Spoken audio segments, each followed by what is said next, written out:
Bana, mambo vipi? Na karibu tena mpenzi mtazamaji wetu wa Sema Africa Media katika channel yako bora ambayo inakuletea vipindi mbalimbali. Leo tupo katika kipindi chetu bora cha The Voice na leo tutazungumzia maisha ya wasanii. Lakini kwenye upande huu nitakusogezea series ambayo imekuwa ikifanya vizuri katika mitandao ya kijamii, lakini asilimia kubwa wa Tanzania, lakini hata nje ya Tanzania imekuwa ikitrend kulingana na vile ambavyo inapeleka maudhui na ujumbe kwa jamii. Series hii, kama wewe ni mfuatiliaji wa movie na series za Tanzania, basi itakuwa sio ngeni.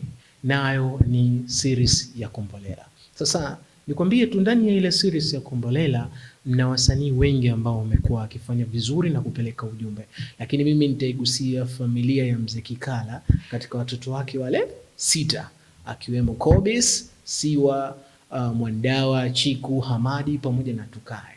Mimi nachotaka uniambie tu mtazamaji wangu wa Sema Africa Media TV, ni msanii gani ambaye anakuvutia katika wale watoto 6 wa Mzee Kikala?